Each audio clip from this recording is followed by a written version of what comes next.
Finally, after about 3 months since Noctis announcement, we finally got another character reveal for Dissidia Arcade, which will eventually be the first DLC character for NT.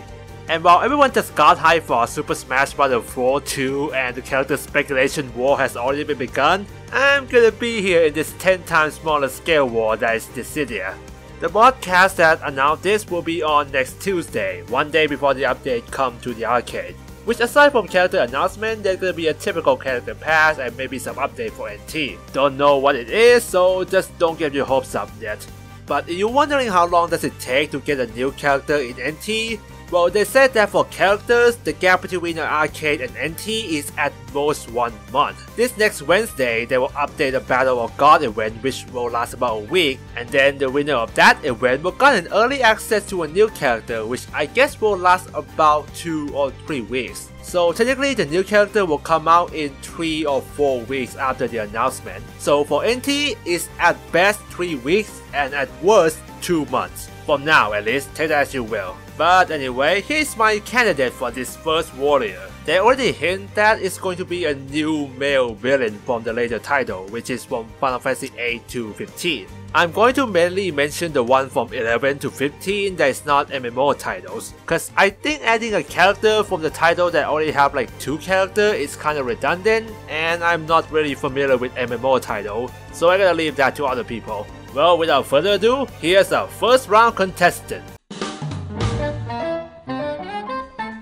Since they already admit that Garbat is not gonna be here for a while, Wayne Soledad is a pretty good choice. Honestly, I don't know much about him, but I heard that he's a brawler type character with hand-to-hand combat, which I think is kinda lag in this idea right now. And hell, he's already in Opera Omnia, so that gives him a tiny bit point.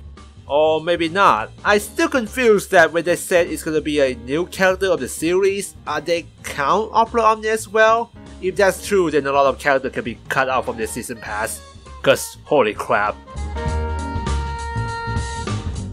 I heard a lot of people want Kaya's Ballad. It's pretty much a topic for villain right now, and I want him too. He got a crap ton of potential with his moveset. But there's another candidate for 13, which is Sweet Rain. And I know he doesn't get much screen time in the boss fight, hell, some people even forgot about him. But in terms of villain from 13, he got the most outside appearance, way more than Caius actually. And hell, I did making a moveset prediction video about him a while ago. So really, I don't really know who it's going to be. I want both, but consider how Caius is technically not from 13 but from the sequel, I'm gonna put my bet on Rain.